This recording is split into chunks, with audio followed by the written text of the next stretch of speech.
So the next thing I want to address, getting into the core of today, is that you've had a lot of lifetimes. And even if you're one of the ones who hasn't been here a lot, who's only had a few lifetimes, you're still into the patterns of lifetimes.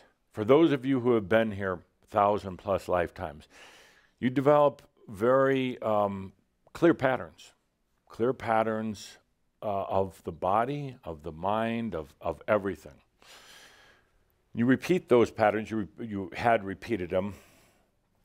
Actually, the funny thing is, in your early lifetimes, you actually worked on creating those patterns.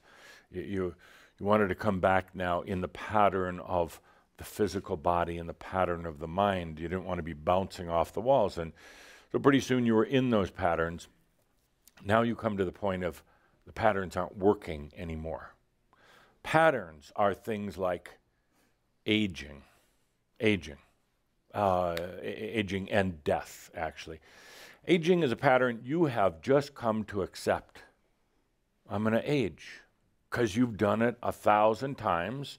You're pretty familiar with aging. You're pretty familiar with from birth and then maturing physically, sexually, mentally, and then hitting your peak, and then slowly aging. It's almost like a hypnosis, but it's more just you're in patterning, and there's a huge part of you that's just saying, well, that's the way it is. We get old and then we die. No, we're going to break those patterns or let them go or whatever you want to call them. It doesn't have to be real. It doesn't have to be the way it is. But you've had so many lifetimes of working at it, of doing it, of experiencing it. You're just kind of going along with the flow. And then when something comes in to try to change that, when the knowingness comes in, everything I'm saying so far today, you already know. When the knowingness comes in, it's like, oof, it's too much for me to handle. What do you mean I don't age? What do you mean that I don't have to follow the old ways of the body anymore? And like, well, let's just wait and see what happens tomorrow and then the next week. So you get into these patterns. Another ugly pattern is the pattern of unfulfillment. So you go through life and you get certain things done and other things you don't get done, and you and humans in general have a pattern of unfulfillment. I didn't really do what I wanted to in that lifetime. And when they come over to the other side, we gather around. There's usually that pretty immediate, like, well, I should have. I wished I could have. I had such high aspirations for that lifetime. And there is a pattern of unfulfillment. It almost becomes, after a little while, like, well, you just accept that you're not going to have a fulfilling life. You almost accept that, well, I wanted to dedicate myself to art, or I really wanted to break through on some spiritual, metaphysical levels, or I really wanted to travel the world. And I hear this all the time from Shambhala and then tuning into some of the others. A great level of unfulfillment. It's become a pattern, an accepted pattern. It's okay to be unfulfilled. We're going to break through that because it's not okay. You came here for something.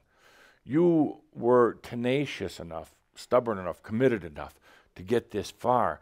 We're not going to end up with a lot of unfulfilled things when you come to the other side. And, I was that close to true embodied realization. But, I was kind of chicken to go those last few steps, and I didn't do it. That's not going to work anymore. Those patterns don't belong to you, but you're going to hang on to them for a little bit. You're going to hang on to them for reasons we'll talk about in a moment. Patterns of family, of course, those most of you have pretty much gone beyond. What other patterns are there?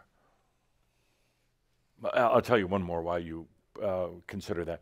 There's the pattern of rest and getting rest and preparedness that occurs when you're so damn tired in the body and mind that the pattern is, I'm going to die to get some rest. I'm going to die to just stop and rest in the other realms. I'll go create a little, grassy place with cows and flowers and birds, and I'm just going to sleep here for about 100 years, and I'm just going to sleep. I'm going to rest. I'm going to prepare myself for the next lifetime, because and this is a pattern you do. You say, I could have done it, but I just ran out of gas. I just didn't have the energy. So I'm going to go and sleep for 100 years on the other side and then come back all rejuvenated. You're going to come back all crapped out. You're going to come back all starting way back when, forgetting everything you told yourself, going through all the process, going back to your ancestral families, going back into the lame physical body rather than the light body. So that's a pattern. The pattern of, I can't do it. I can't do it. This is so overwhelming. I just can't do it. And fill in the blank, whatever that is. I can't make it work. I can't. I've tried for enlightenment. And Adamus, I'm just doing it wrong. I can't do it. There's something wrong. Maybe I just have to, leave the planet and come and talk to you and check with myself. I'll have more clarity when I get to the other side. No. It's not like you get to the other side and poof, you have sudden realization. You get to the other side and you have the oh shit moments. Oh, geez, I shoulda. And then you jump back down and try to do it again. So what are some of the other patterns that we have here?